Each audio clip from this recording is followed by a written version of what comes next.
Pharmacognosy. आज हम लोग एंटी हाइपरटेंसिव क्लास की रोवोल्फिया ड्रग के बारे में पढ़ेंगे।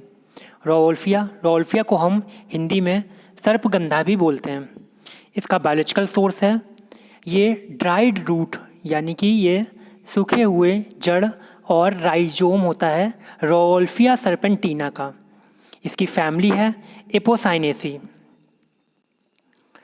अकरेंस एंड डिस्ट्रीब्यूशन, ये प्लांट पाकिस्तान, बर्मा, थाईलैंड, जावा, श्रीलंका, अफ्रीका, अमेरिका और एशिया इन सारी कंट्रीज़ में उगाया जाता है।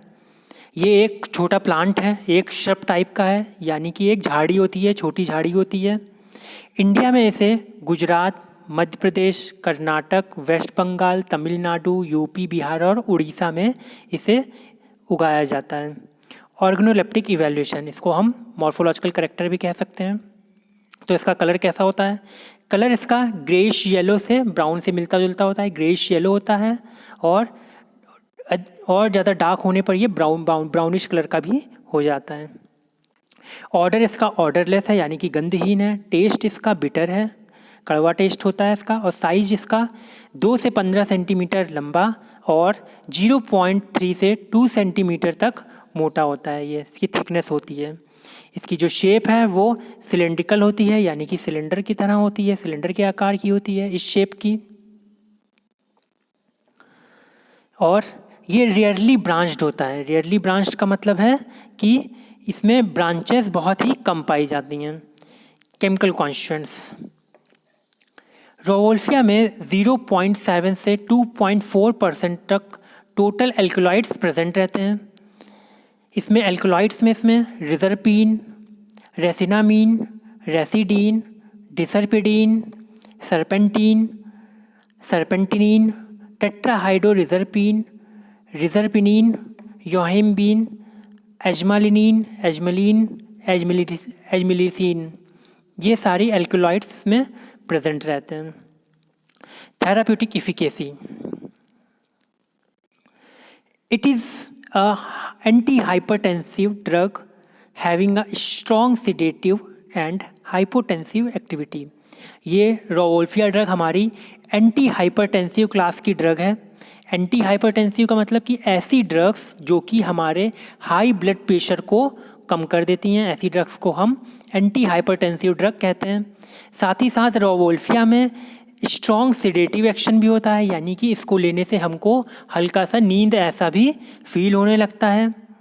साथ ही साथ इसमें हाइपोटेंसिव एक्टिविटी यानी कि ब्लड प्रेशर को कम करने की भी एक्टिविटी होती है।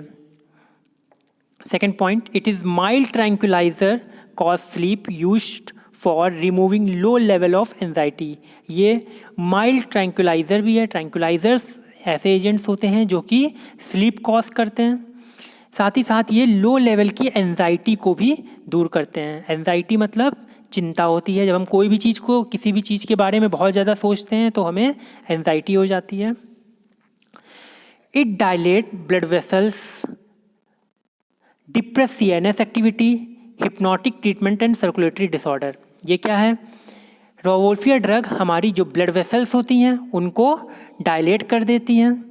ब्लड वेसल्स को डायलेट करेंगे तो क्या होगा? हमारा जो ब्लड प्रेशर है वो डाउन हो जाएगा। साथ ही साथ ये सीएनएस की एक्टिविटी को भी डिप्रेस कर देती हैं। सीएनएस की एक्टिविटी को डिप्रेस अगर करेंगे तो हमको नींद ऐसा फील होएगा।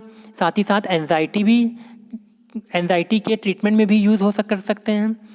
और हिप्नोटिक एक्टिविटी भी होती है यानी कि इसको लेने से नींद भी आ जाती है, जो कि हम इंसोम्निया के केसेस में भी ऐसे यूज़ कर सकते हैं। साथ ही साथ ये ब्लड सर्कुलेटरी डिसऑर्डर में भी इसको हम यूज़ कर सकते हैं। एंड प्रिपरेशन, रोवोल्फिया एक एवरग्रीन प्लांट है। इसकी जो खेती है वो हम इसके बीज से, इसके रूट्स यानी कि जड़ से और इसकी कटिंग लगाकर भी हम इसकी खेती करते हैं। Seeds propagation is most commonly method. जो सीड्स से जो इसकी खेती है वो बहुत ही मोस्ट कॉमन मेथड है। जब प्लांट्स जब प्लांट्स बड़े हो जाते हैं 3 से 4 साल में, तब हम इनको जड़ सहित इनको उखाड़ लेते हैं और उनको दूसरी जगह ट्रांसप्लांट कर देते हैं।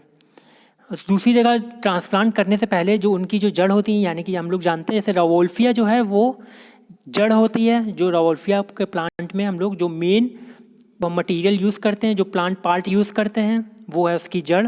तो जब प्लांट बड़ा हो जाता है 3 से 4 साल में, तब हम इसको उखाड़ लेते हैं। उखाड़ के उसकी जड़ निकाल लेते हैं और जड़ निकाल के उसको फिर से उसमें कुछ जड़ छोड़ देते हैं उसके फर्दर उसके ग्रोथ के लिए। The roots and rhizomes are dug from plant and some of the roots is left in each plant for future growth। वही सेम चीज़ है कि रूट्स और राइजोम्स जो होते हैं, जो उसके प्लांट में जो नीचे साइड पर पोर्शन, वो हम उसको निकाल लेते हैं। निकालने के बाद में कुछ रूट्स उसमें छोड़ देते हैं उसकी प्लांट के फर्दर ग्रोथ के लिए और उसको दोबारा से प्लांट को लगा देते हैं। The roots are washed and dried in air। उसके बाद में क्या करेंगे कि रूट्स को वॉश कर देते हैं और उसको हवा में सुखा लेते हैं। इसके लिए जो मिट्टी हम लोग यूज़ करते हैं वो क्ले लोमी सॉइल यानी दोमट मिट्टी का यूज़ करते हैं। टेम्परेचर इसकी रिक्वायरमेंट 10 से 38 डिग्री सेंटीग्रेड होती है। पीएच जो है वो मिट्टी का पीएच एसिडिक होना चाहिए, अराउंड 4 के आसपास।